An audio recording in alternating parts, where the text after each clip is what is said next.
Salam jumpa pemirsa setia TVRI Sulawesi Utara dimanapun Anda berada. Senang sekali hari ini kami hadir kembali menjumpai Anda tentunya dalam acara Cinta Sehat. Pemirsa, hari ini tentu saja kita sudah kedatangan bintang tamu yang akan membagikan ilmu dan pengetahuan yang tentunya bermanfaat untuk kita sekalian. Langsung saja kita sapa Dr. Andrew Waleleng, spesialis penyakit dalam, konsultan gastroenterohepatologi. Halo dokter. Halo. Gimana kabarnya dok? Baik, terima kasih. Sehat alhamdulillah Ya. dok. Baik. Pemirsa, hari ini tentu saja kita akan membicarakan topik yang sangat menarik, yaitu rahasia bebas dari GERD.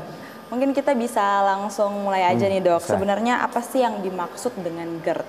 Oke ya, jadi memang yang dimaksud dari GERD itu, kita bahas dulu kepanjangannya. GERD itu adalah singkatan dari gastroesophageal reflux disease, di mana asam dari lambung akan naik ke kerongkongan. Nah, kejadian itu akan menimbulkan beberapa gejala. Paling sering gejala seperti rasa panas di dada, leher tercekik, atau sesak napas, karena harusnya asam yang ada di lambung itu tidak naik ke atas kerongkongan, harusnya tetap di lambung itu.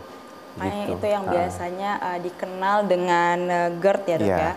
Nah, tetapi apa sebenarnya dok perbedaan antara GERD dan MAH? Karena mungkin lebih familiar ya dok, lebih familiar itu penyakit MAH, karena juga dengan gejalanya mirip-mirip gitu dok. Mungkin apa sih yang benar-benar membedakan antara GERD dan juga penyakit MAH?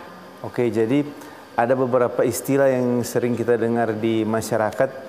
Yang pertama GERD, ada juga asam lambung, dan juga MAH. Nah, kan orang bilang, apa itu sakit GERD, apa itu sakit MAH, apa itu sakit asam lambung. Jadi sebenarnya untuk MAH lambung itu adalah suatu komponen atau suatu organ yang terdapat dalam tubuh untuk pencernaan makanan. Itu namanya organ lambung, atau MAH itu sama, itu adalah organ. Kemudian lambung dan MAH itu akan menghasilkan suatu zat untuk pencernaan makanan namanya asam lambung. Jadi asam lambung itu sebenarnya adalah suatu hal yang normal. Nah, saat asam lambungnya meningkat itu dinamakan, orang bilang sakit asam lambung, sakit MAH itu sama. Itu biasanya sensasi perih di ulu hati, di bawah dada.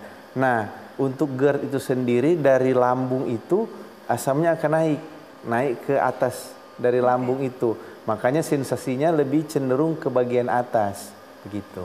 Makanya itu yang benar-benar membedakan antara penyakit MAH atau asam lambung biasa dengan GERD ya dok ya. Tapi memang biasanya orang juga dengan sakit asam lambung yang orang bilang sebenarnya itu istilah kedokterannya itu gastritis, suatu peradangan di lambung karena asam lambungnya sudah tinggi dan menyebabkan iritasi di lambung.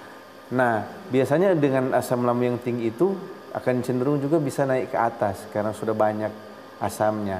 Tapi memang ada hal-hal lain juga yang nanti mungkin akan kita bahas sebentar. Tapi untuk secara garis besar itu asam yang dari lambung akan naik ke atas. Oke, berarti dari MAH atau asam lambung biasanya kalau dibiarkan juga bisa menjadi GERD ya dok ya? Iya, tentu saja. Oke, nah dok, sebenarnya siapa saja sih yang beresiko nih dok terkena GERD? Apakah mungkin hanya spesifik pada orang dewasa ataupun pada anak-anak juga bisa terkena GERD? Iya, jadi memang paling sering itu untuk masalah itu dalam praktik klinis maupun dalam penelitian itu pada usia dewasa muda atau remaja sampai ke orang tua. Kenapa anak-anak tidak kena GERD? Karena memang biasanya itu dipicu oleh pola makan.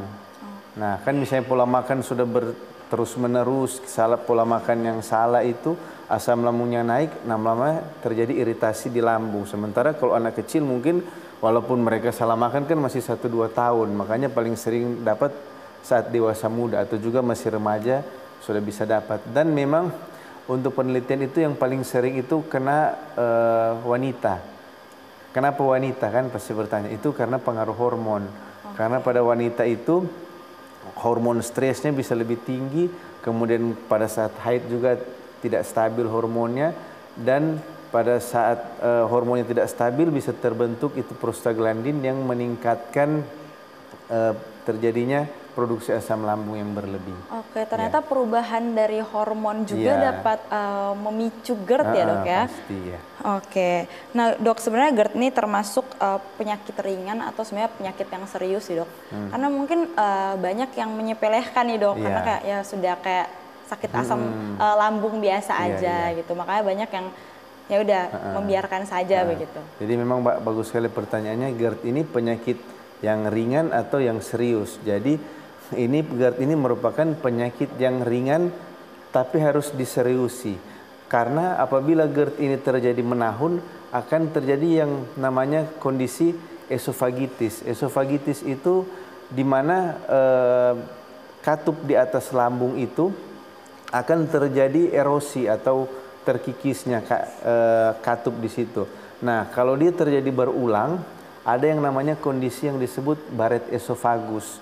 Barrett esophagus itu kondisi di mana ada kecenderungan untuk berkembang menjadi kanker esofagus. Jadi kalau GERD-nya dibiarkan bisa jadi kanker nanti. Kan kalau orang bilang asam lambung nanti lambungnya bocor. Nah, boleh, mungkin ada luka di lambung. Tapi kalau untuk GERD itu yang saat asamnya naik dan berulang-ulang bisa terjadi kanker esofagus. Oke, jadi dapat menjadi penyakit yang lebih serius ya dok ya? Oke, nah dok ketika terjadi GERD nih dok, kebanyakan tuh ada orang yang berpikir bahwa ya udah dibiarin aja nanti pasti hilang sendiri, sembuh sendiri gitu. Menurut dokter itu seperti apa dok? Memang kalau masih awal-awal orang GERD itu mungkin ada gejala GERD, kalau mungkin masih 1-2 kali ya enggak apa-apa, enggak perlu juga orang baru muncul sudah terlanjur parno akhirnya mesti cari obat terus. Orang yang parno itu juga kan stres, yang seperti saya bilang tadi. Salah satu pemicu ya? Iya, asam lambungnya naik nanti. Jadi nanti kalau misalnya baru 1-2 kali ya cobalah atur pola hidup. Kita pikir-pikir atau ingat-ingat tadi malam atau kemarin makan apa, mungkin kebanyakan cabai, kebanyakan makan pedas atau yang asam-asam, cuka. Apalagi di Manado kan gohu. Kalau orang Manado pasti makan cabai. Nah, terus kopi, lihat kalau misalnya sebelumnya ada faktor pemicu itu, coba untuk hari ini dihentikan dulu. Kalau pas dia masih rasa nyeri itu, coba minum air dulu biar netral lagi pH lambungnya. Jadi sebenarnya pH lambung itu sebaiknya itu kita jaga di atas 6 pH-nya. Harusnya tinggi. Jadi semakin tinggi pH-nya berarti itu semakin basah, semakin baik. Kalau pH yang rendah itu yang asam. Makanya sekarang kan dijual di toko-toko air pH tinggi. Nah, itu boleh juga. Kalau misalnya lagi serangan ini untuk yang baru ya, untuk yang baru bukan yang untuk sudah menahun. Artinya kalau orang baru untuk gejala-gejala yang baru ya, gejala awal boleh juga minum air dengan pH tinggi, diharapkan bisa meredakan gejalanya. Nah ini nih dok, mungkin yang jadi pertanyaan juga nih. Biasanya orang tuh kalau udah sakit lambung, biasanya mereka menyarankan minum air es.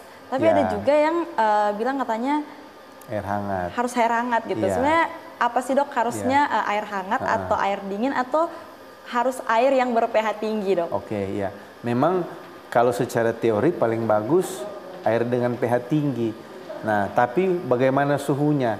Nah, untuk suhu itu sebenarnya kalau kita bilang ada inflamasi, sebaiknya memang air es. Karena air es itu akan meredakan inflamasi. Sementara air yang hangat itu atau air panas itu akan menyebabkan inflamasinya bertambah.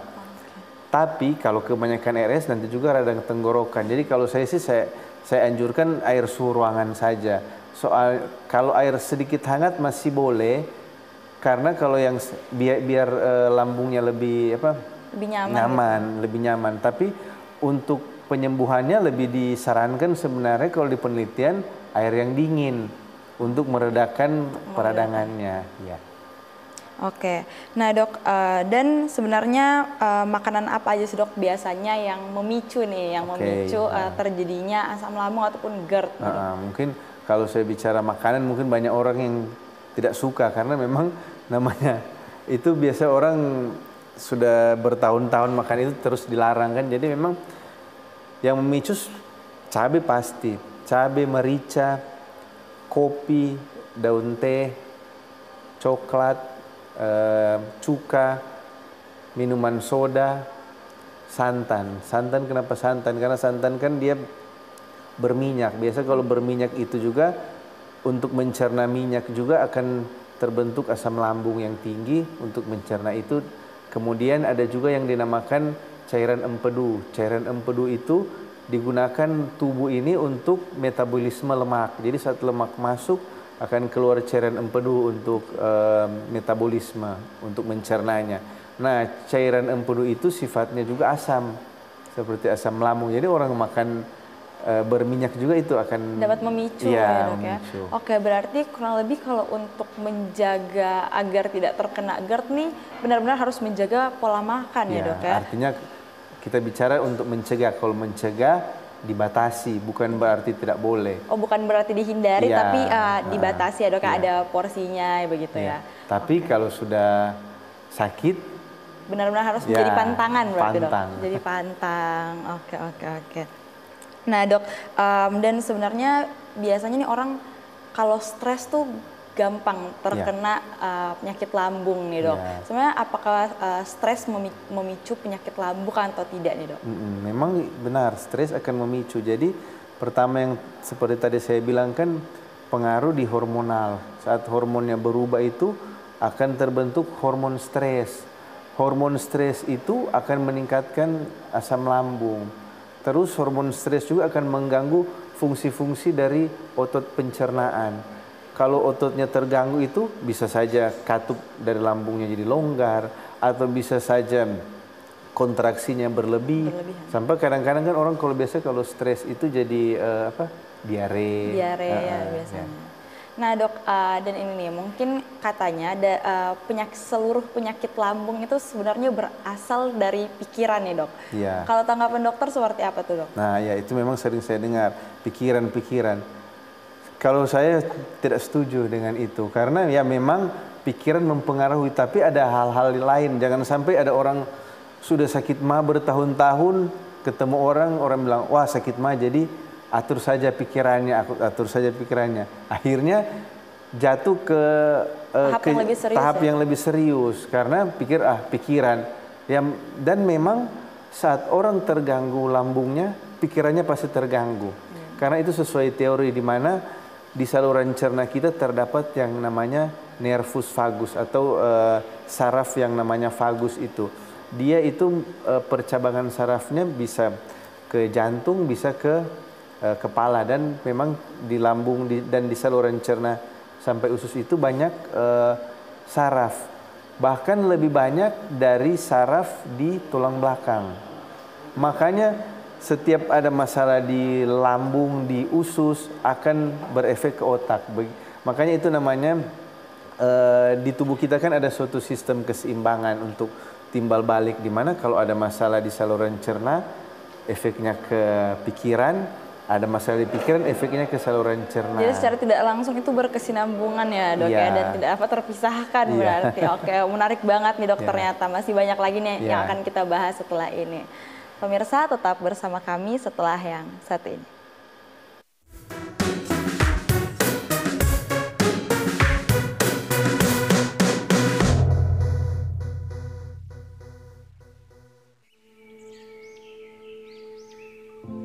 Taman Nasional Tanjung Puting. Disinilah lokasi kami tinggal dan hidup.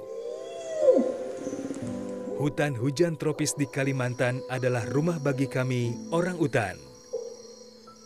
Orang utan ini adalah yang satu-satunya peninggalan nenek moyang kita, dan sangat disayangkan apabila kita tidak melindungi dan mengetahui apa sih orang utan itu. Kita harus melindungi dari kepunahan dan untuk menjaga kelestariannya. Jagalah kami dari kepunahan, agar tak hanya dongeng yang menjadi warisan.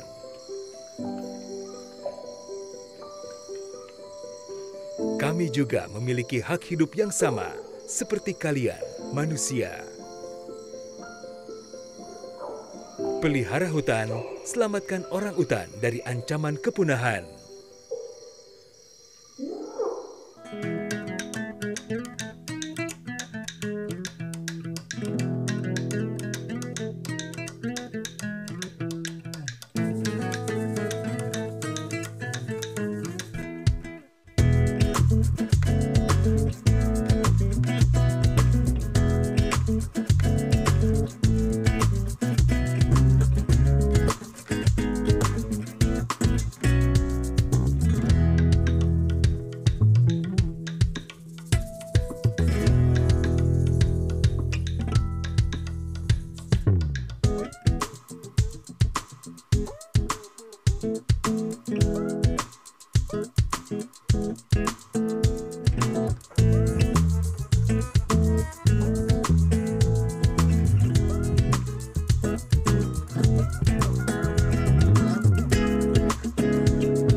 Udah deh, gak usah tergiur keuntungan instan. Di awal, semua pasti menang. Makanya ketagihan.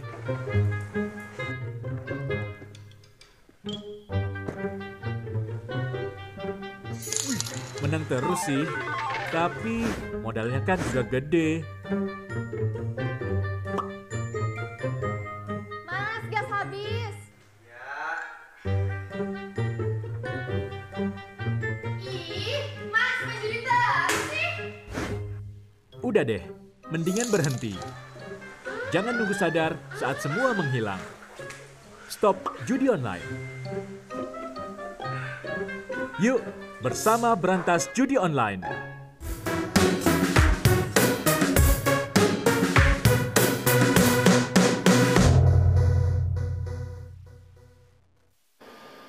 Pemirsa, terima kasih Anda masih bersama kami, tentunya masih dalam acara Cinta Sehat. Nah pemirsa, tadi kita udah ngobrol-ngobrol nih tentang sebenarnya apa sih itu GERD gitu, dengan sudah disinggung sedikit tentang pemicu-pemicu daripada penyakit GERD sendiri. Tapi mana mau nanya lagi dok, sebenarnya kenapa sih orang nih boleh kena GERD gitu? Oke ya, jadi mungkin yang tadi ketinggalan mau jelaskan lagi kan, jadi GERD itu peristiwa di mana asam dari lambung itu naik ke kerongkongan. Nah, sekarang kita bicara kenapa bisa terjadi itu. Kejadian GERD itu bisa terjadi dalam beberapa kondisi, misalnya asam lambung berlebih, kemudian penyakit diabetes, kemudian adanya namanya hiatus hernia. Hernia hiatus artinya longgar, memang katupnya longgar. Atau ada juga penyakit imun di mana adanya pengerasan dari katupnya itu. Kemudian kehamilan juga bisa ototnya jadi longgar karena berkaitan juga dengan hormon juga kan. Nah, jadi GERD ini terjadi kan memang saat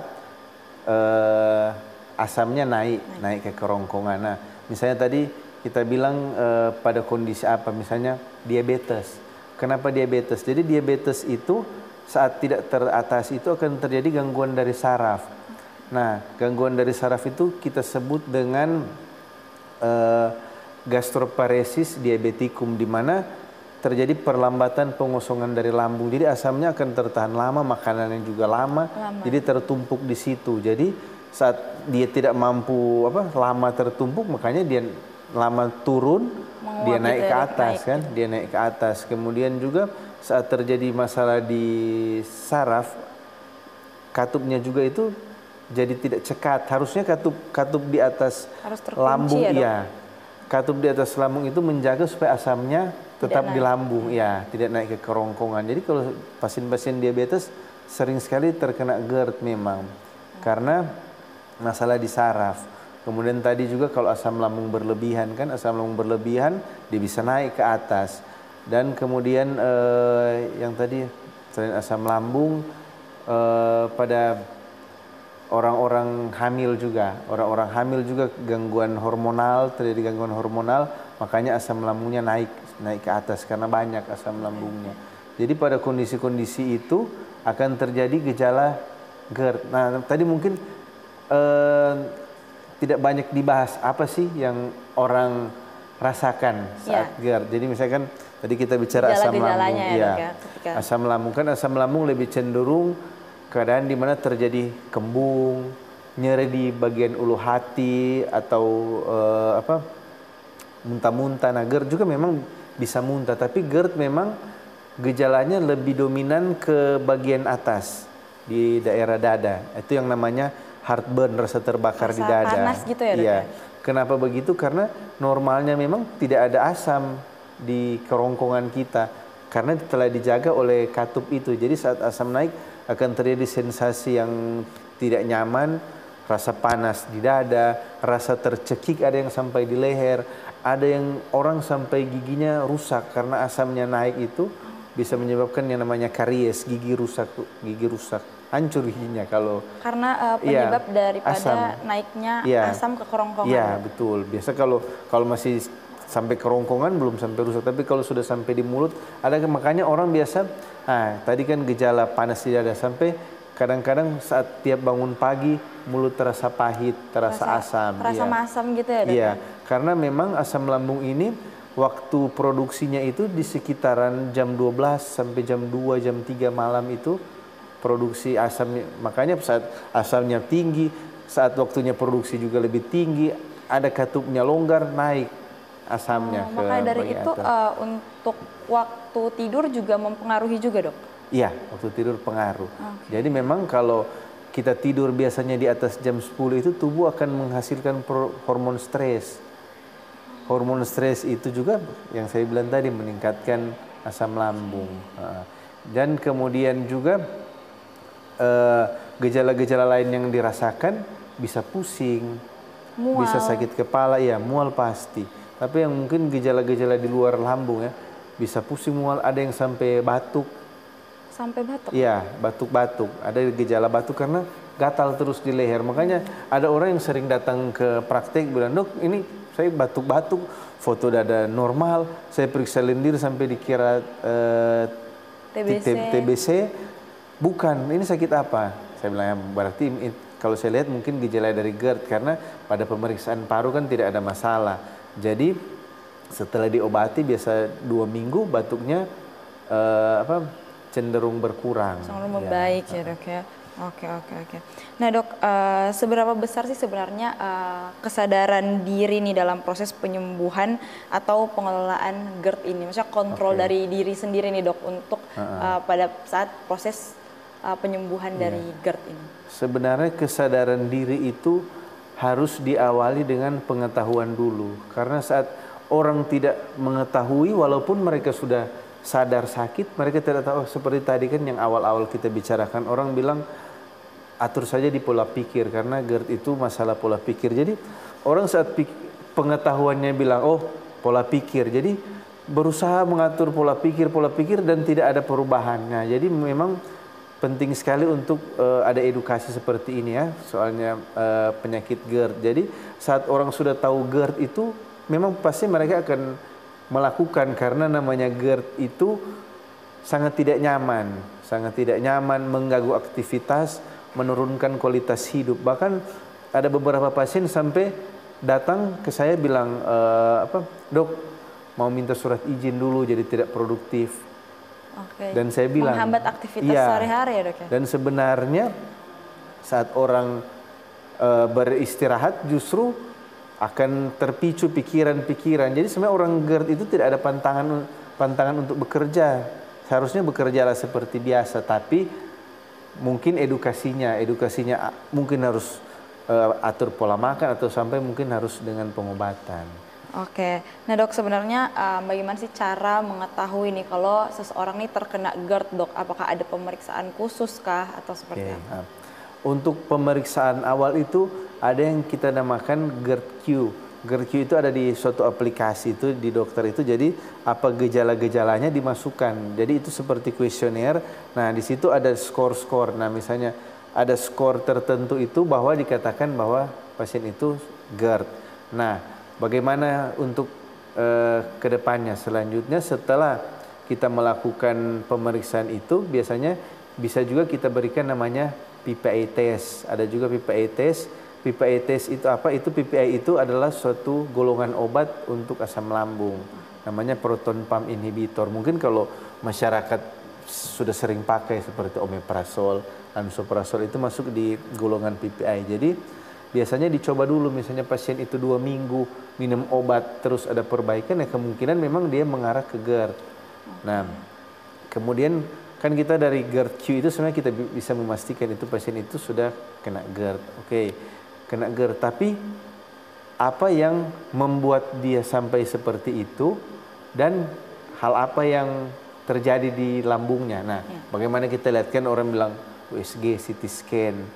USG dan CT scan itu tidak dapat mendeteksi adanya GERD atau masalah di lambung karena itu kan dengan menggunakan sonar itu kan pantulan kan itu. Jadi mungkin kalau ada masalah di empedu seperti batu kita bisa lihat, tapi kalau ada di masalah di lambung itu kita tidak bisa lihat. Kita bisa lihat langsung menggunakan kamera. Nah, itu yang namanya endoskopi. Jadi ada kita masukkan selang yang ujungnya ada kamera masuk ke lambung, jadi kita lihat ada masalah apa di situ. Ada luka kah di situ, ada benjolan atau ada asam yang berlebihan bisa terlihat. Oke, jadi itu tahapan-tahapan pemeriksaan yang dapat dilakukan ya dok ya untuk mengetahui apakah pasien ini terkena GERD atau tidak gitu. Oke dok, tapi sebenarnya apa sih sebenarnya yang paling familiar nih di masyarakat tentang self diagnosis nih, kayak kayaknya ini GERD, kayaknya ini GERD nih karena gini kayaknya ini GERD gitu. Sebenarnya kalau orang mau pikir mau cari tahu dia GERD atau tidak, lihat saja di gejalanya. Jadi kalau misalnya ada gejala sering kembung, mual-mual, rasa panas di dada, kemudian ada sering rasa tercekik atau batuk-batuk tanpa ada infeksi paru, itu kemungkinan dia sudah terkena GERD. Tapi bukan berarti harus semua gejalanya itu. Biasanya 2 atau 3 saja itu sudah bisa dikatakan GERD, 2 saja lah. Kalau juga sering mual bisa juga kan langsung GERD. Tapi kita lihat, coba atur pola hidup dulu. Kalau tidak ada perubahan sebaiknya langsung ke dokter supaya dipastikan apa GERD atau tidak. Karena saat terjadi GERD sebaiknya segera diobati, karena seperti yang saya bilang itu resikonya untuk ke kanker esofagus. Nah, itu yang kita concern, artinya kita mendiagnosa cepat untuk segera terapi agar tidak terjadi gangguan yang lebih berat lagi.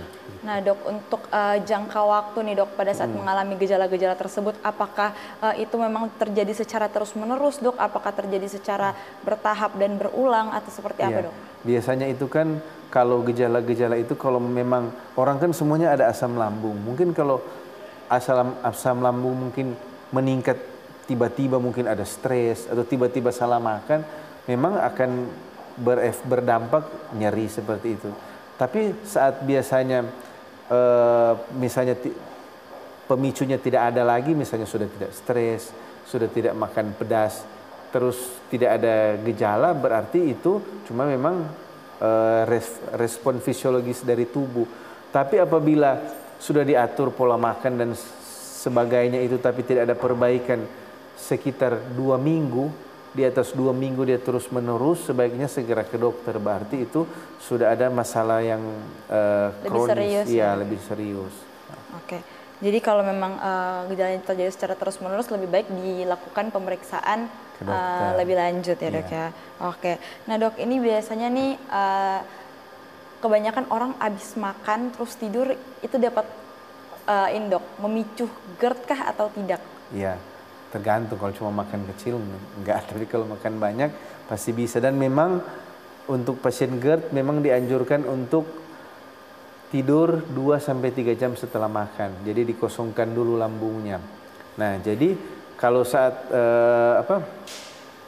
kalau saat ada makanan masuk ke lambung dan masalahnya GERD, jadi kita lihat dulu masalahnya GERD apa. Kadang paling sering itu longgar katupnya. Misalnya longgar katupnya itu kalau dia tidur kan, nah ini kita istilahkan ini kan aqua kan.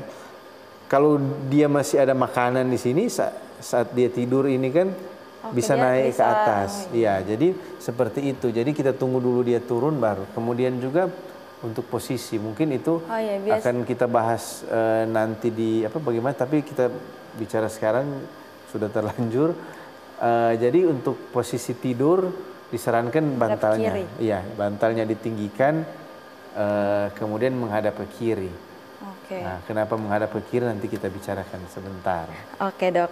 Nah dok, dan sebenarnya ini tuh yang terjadi di kalangan masyarakat nih katanya tingkat presentase kematian karena asam lambung tuh makin tinggi nih dok. Apakah benar seperti itu atau hanya ada mitos di masyarakat aja tuh? Oke, mungkin jadi memang semakin banyak orang yang sadar akan penyakit GERD, penyakit asam lambung, semakin banyak yang datang ke rumah sakit memang karena ketakutan ini. Dan sebenarnya ketakutan ini tidak mendasar karena tidak benar. Secara teori tidak benar seperti itu, tapi bukan berarti karena tidak akan menyebabkan kematian kemudian membiarkan penyakit GERD atau asam lambung ini. Jadi penyakit asam lambung ini kan misalnya dia meningkat secara lama kemudian terjadi iritasi, itu bisa terjadi perdarahan. Memang bisa terjadi kematian karena asam lambung, tapi kematiannya bukan mendadak seperti yang dilaporkan. Orang tiba-tiba meninggal. Kadang-kadang kadang-kadang orang kalau saya lihat menyembunyikan suatu hal atau belum diketahui, mereka bilang asam lambung. Jadi yang dikambing hitamkan adalah asam lambung. Iya, padahal asam lambung bukan kambing kan. Oh iya, jadi ternyata kemudian, ada ini ya dok ya. Ada faktor-faktor lain nih yang menyebabkan terjadinya GERD. Jadi kalau orang asam lambung itu akan meninggal itu saat terjadi perdarahan di lambung. Saat terjadi perdarahan di lambung yang terus-menerus kan HB-nya akan turun, bisa terjadi shock karena perdarahan terus-menerus. Nah, itu yang bisa menyebabkan kematian. Tapi tidak langsung meninggal seperti yang selama ini dikatakan dikatakan. Oke, jadi ternyata itu ini ya dok ya, hanya pendapat yang tidak berdasar ya dok ya, yang beredar di masyarakat. Oke, ini pembahasan kita. Memang mereka bilang seperti itu karena ada juga orang sakit jantung yang dipikir dari asam lambung, dari GERD, karena kan kita bilang sakit dada, nyeri. Sakit dada, ternyata dia memang jantung. Oke, ini pembahasan kita makin menarik nih dok ya. Tapi kita jeda dulu sebentar. Baik pemirsa, tetap bersama kami setelah yang satu ini.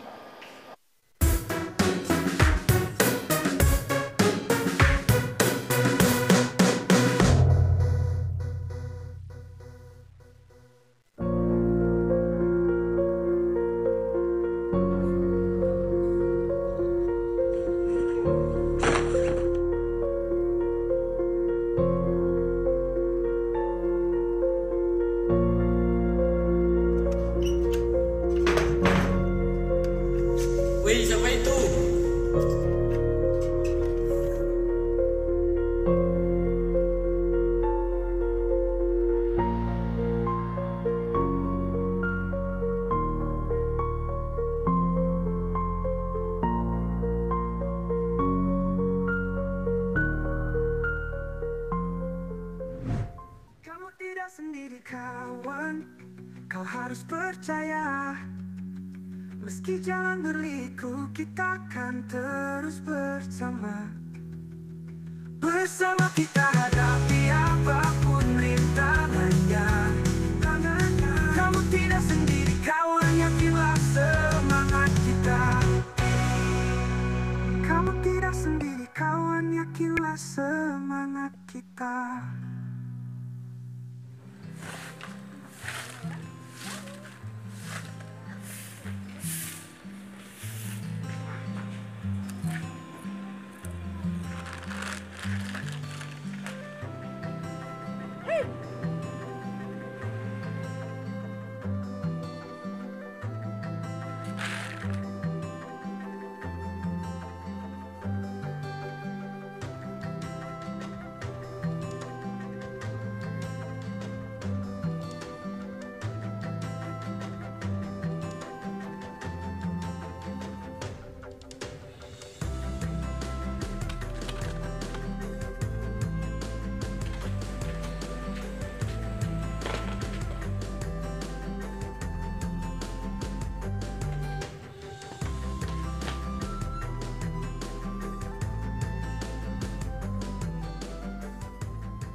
Teman-teman, kenalkan, namaku Tarsius.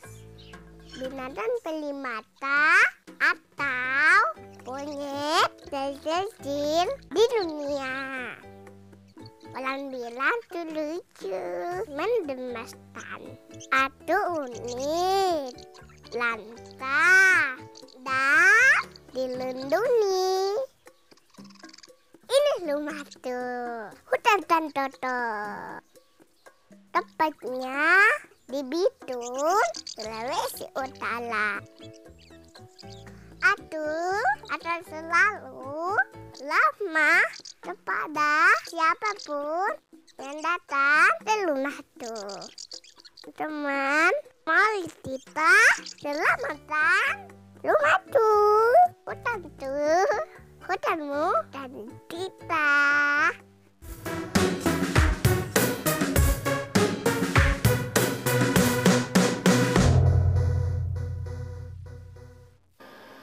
Pemirsa, terima kasih Anda masih bersama kami, tentunya masih dalam acara Cinta Sehat. Oke dok, kita lanjut nih tentang pembahasan kita terkait rahasia nih dok, rahasia penyembuhan daripada GERD. Tadi sudah sempat kita singgung nih dok, kebanyakan banyak orang berpikir dia nih sakit dada nih karena GERD, tapi ternyata karena memang penyakit jantung nih. Mungkin bisa dokter kasih sedikit penjelasan terkait itu. Oke, jadi mungkin itu yang orang sering salah artikan, mungkin dia meninggal karena penyakit jantung, tapi dibilang GERD karena pasien ini atau orang ini sehari-harinya bilang sakit asam lambung, sakit GERD. Saat dia meninggal dengan jantung, penyakit jantung, dibilang bahwa dia GERD. Karena GERD. Jadi orang dengan keluhan, sebenarnya orang dengan keluhan, kalau GERD kan biasa disertai kembung, nyeri ulu hati, rasa-rasa mual. Sementara kalau memang dengan orang jantung biasanya memang dominan kan, ada nyeri di dada sebelah kiri. Kemudian ada mendukung juga usia. Usia biasanya di atas 40 tahun, ada obesitas, kemudian ada penyakit-penyakit penyerta seperti kolesterol, darah tinggi, diabetes, penyakit metabolik itu akan beresiko ke arah penyakit jantung. Jadi saat orang misalnya dia berusia 40 tahun terkena gejala GERD, tunggu dulu, jangan dulu bilang, oh saya cuma sakit GERD. Sebaiknya saat orang di atas usia 40 tahun ada memiliki faktor resiko dan terkena nyeri dada itu, atau misalnya gejala GERD, ya sebaiknya dilakukan pemeriksaan jantung dulu. Kalau pemeriksaan jantung aman, tapi harus dipastikan aman. Karena pemeriksaan jantung itu bukan berarti hanya pemeriksaan rekam jantung. Ada pemeriksaan rekam jantung, ada pemeriksaan lewat darah, ada pemeriksaan yang namanya treadmill, diuji jantungnya. Tapi itu nanti harus dikonsultasikan lagi ke dokter spesialis jantung. Kalau itu sudah disingkirkan, bisa dipastikan atau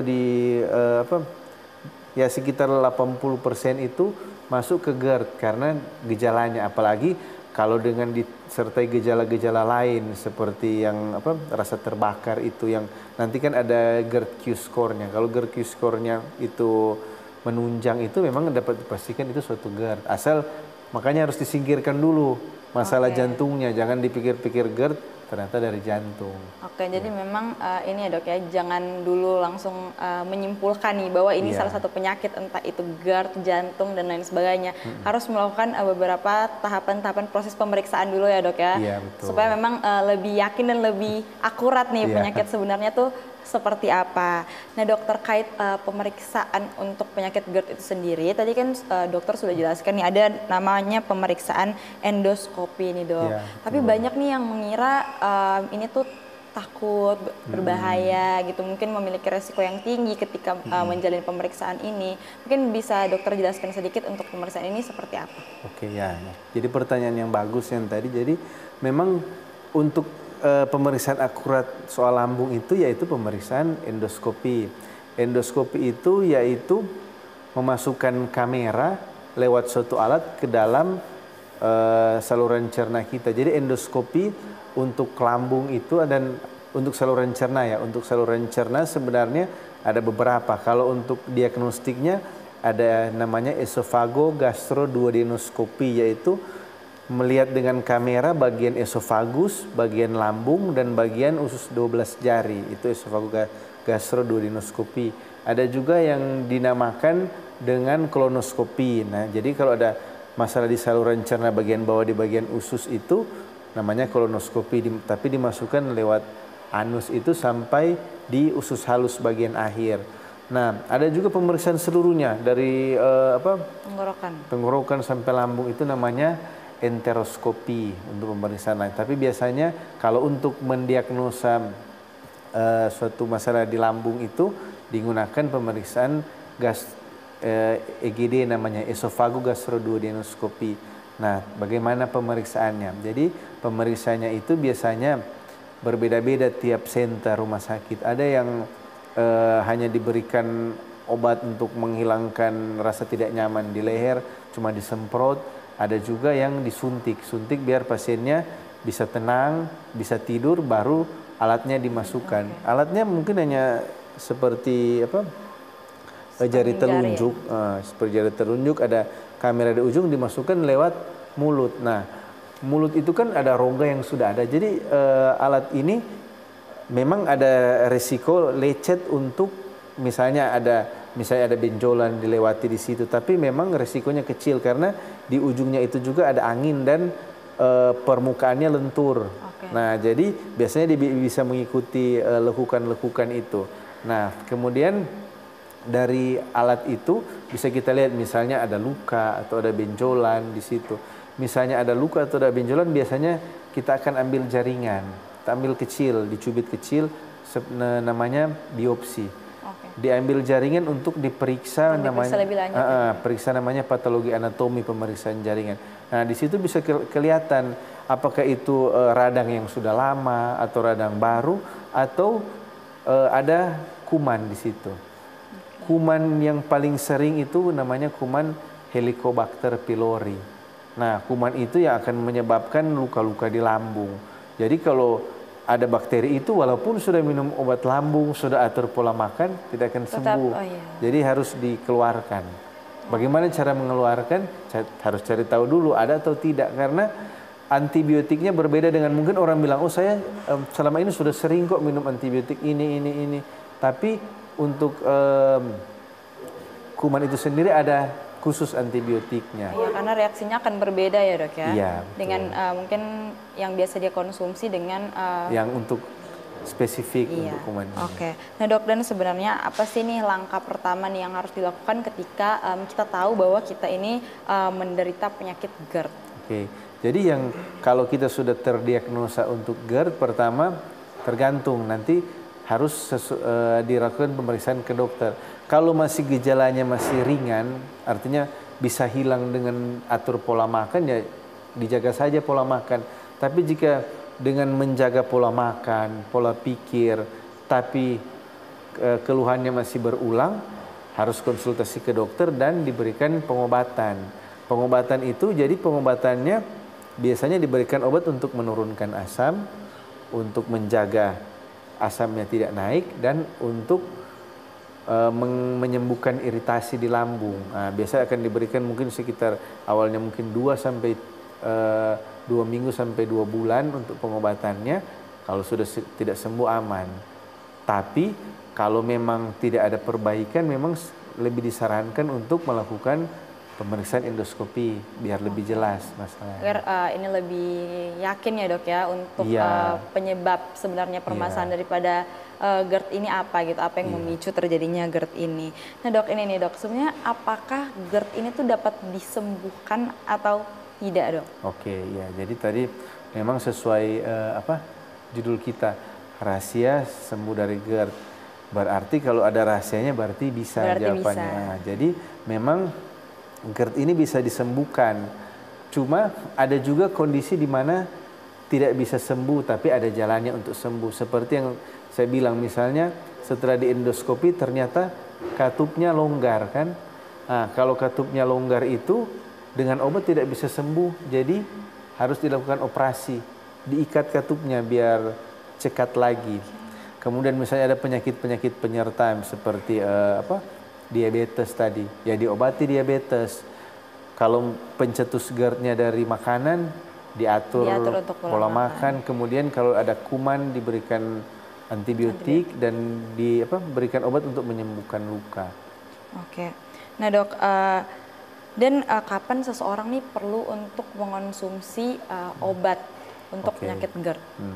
Nah, seperti yang saya bilang tadi, sebaiknya saat dicoba dengan pengaturan pola hidup sekitar 1 sampai 2 minggu tidak ada perbaikan, lebih disarankan untuk mengkonsumsi obat. Karena tidak ada perbaikan berarti sudah ada gangguan organik di dalam lambung kita. Karena harusnya kalau masalah fisiologis itu ya sekitar 24 sampai 48 jam tubuh kita akan menyesuaikan dan menyeimbangkan diri untuk kembali ke normal lagi. Nah, jadi sebaiknya kalau sudah berkelanjutan diberikan pengobatan. Oke, nah dok, ketika kondisi pasien yang mengonsumsi obat jangka panjang nih dok, obat paten jangka panjang itu seperti apa dok ketika pasien tersebut terkena penyakit GERD? Oke, jadi maksudnya obat jangka panjang, obat kronis lainnya seperti obat darah tinggi dan lain-lain. Sebenarnya tidak ada masalah. Jadi apalagi dengan orang dengan konsumsi obat pengencer darah. Ada kan orang yang dengan rutin sakit jantung, stroke, dengan penggunaan jangka panjang itu bisa menyebabkan luka di lambung. Jadi memang sebaiknya bisa didampingi dengan obat lambung. Dan apabila pasien itu ada obat rutin, tidak apa-apa untuk dikonsumsi secara bersamaan. Iya, secara bersamaan. Tapi memang jaraknya berbeda. Biasanya paling sering obat lambung itu akan diminum terlebih dahulu. Iya, sebelum makan, baru setelah makan baru obat yang rutin, obat kronis. Oke. Nah dok, apakah para pengidap penyakit GERD ini harus meminum obat secara terus-menerus, ataukah ketika rasa nyerinya atau gejala-gejalanya terhenti, untuk mengonsumsi obatnya juga dapat dihentikan dok? Oke.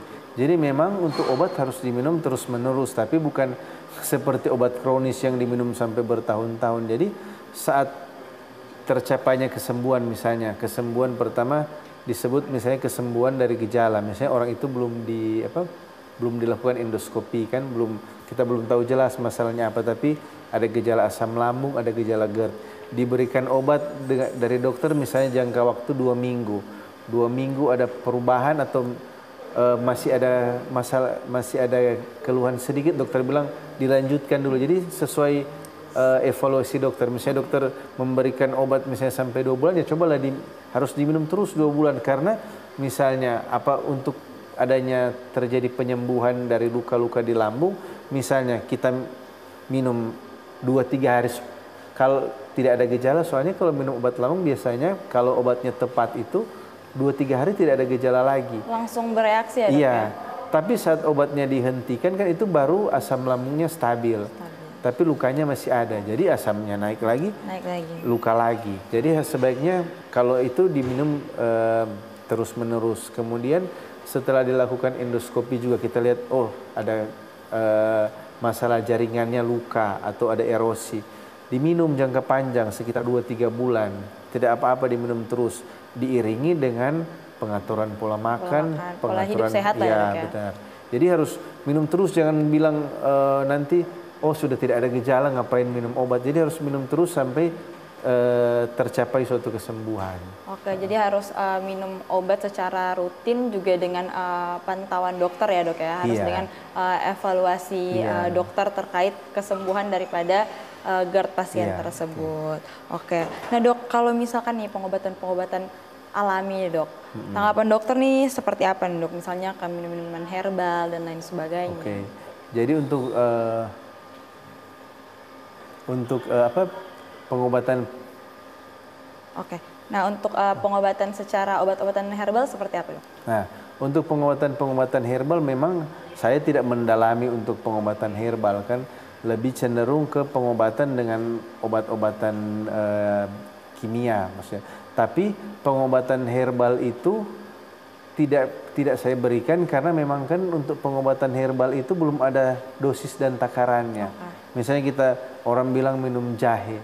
Minum jahe itu memang paling sering di masyarakat orang bilang minum jahe jeruk nipis kan. Nah, jahe itu memang ada efek antiinflamasi. Tapi untuk antiinflamasi untuk apa? Kalau misalnya orang mungkin radang usus, efek antiinflamasinya oke lah. Tapi saat dia masuk ke lambung akan mencetuskan peningkatan asam lambung. Begitupun jeruk.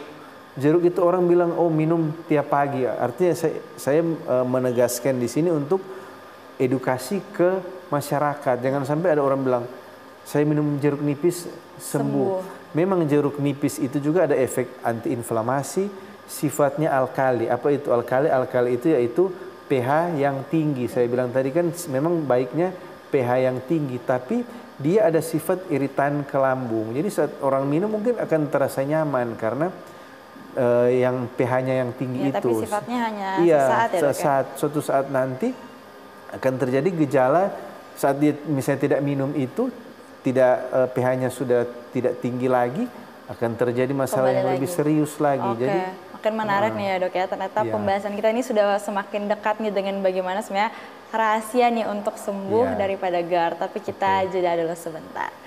Baik pemirsa, tetap bersama kami setelah yang satu ini.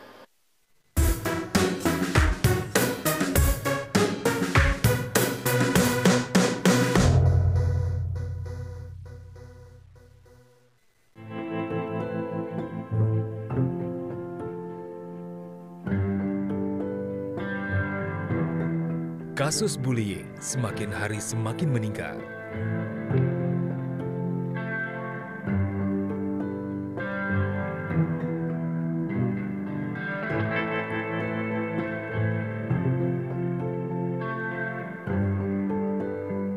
Bullying tidak hanya fisik, bisa berupa ejekan, perundungan daring, bahkan pengucilan.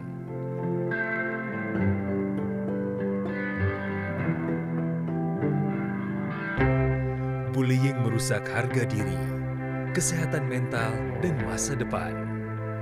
Sebagian korban dapat mengalami depresi dan kecemasan. Siapa saja bisa menjadi korban, tapi kita bisa menghentikannya.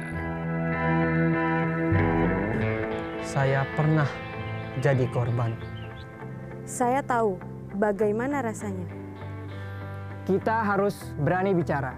Pelaku bullying dapat dikenakan ancaman pidana yang berat sesuai hukum di Indonesia. Bullying hanya akan berhenti jika kita berani bicara dan menolong. Jangan jadi penonton. Banyak korban sudah berjatuhan. Stop perundungan, mulai dari kita.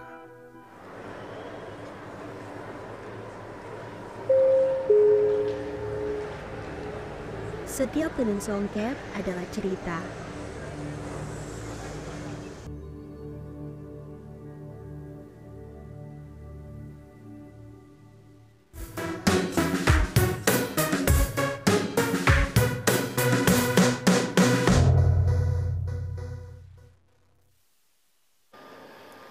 Pemirsa, terima kasih Anda masih bersama kami, tentunya masih dalam acara Cinta Sehat.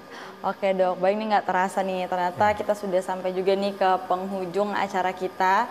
Mungkin nih dokter bisa kasih kesimpulan nih mungkin dari apa sebenarnya GERD itu untuk gejala dan pengobatannya sampai dengan bagaimana nih sebenarnya caranya untuk bisa sembuh daripada GERD. Ya, jadi memang bisa disimpulkan yang dari awal mungkin ada yang ketinggalan dari pertama. Jadi GERD itu suatu kejadian di mana asam lambung naik ke kerongkongan. Nah, bisa terjadi karena ada beberapa kondisi seperti ada yang katupnya longgar, kemudian asam lambungnya tinggi, stres, atau bisa juga orang dengan penyakit kronis seperti diabetes bisa terjadi GERD. Nah, kemudian GERD itu harus dilakukan diagnosa. Ada yang namanya GERD Q-score dan pemeriksaan yang paling akurat itu yaitu pemeriksaan dengan endoskopi. Kita lihat apa yang menyebabkan dia terkena GERD.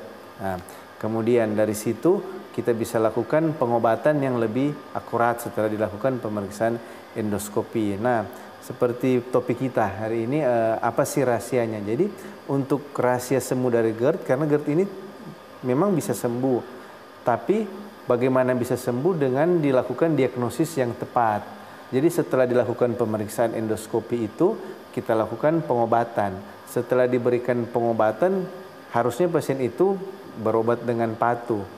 Berobat dengan patuh diselingi dengan pengaturan pola hidup. Nah, pola hidup itu yang mungkin menjadi suatu rahasia juga bagi pasien untuk sembuh. Jadi pasien untuk sembuh dari GERD selain minum obat dari dokter itu harus berhenti makan makanan yang meningkatkan asam lambung. Berhenti, bukan mengurangi seperti cabai, merica, kopi, teh, coklat, santan, asam-asam harus berhenti, dan minuman bersoda juga tidak boleh ya.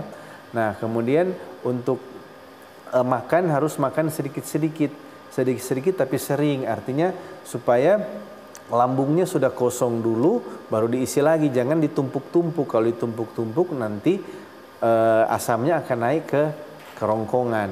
Kemudian untuk tidur sebaiknya kita tunggu dulu 2-3 jam makanan turun dulu baru tidur.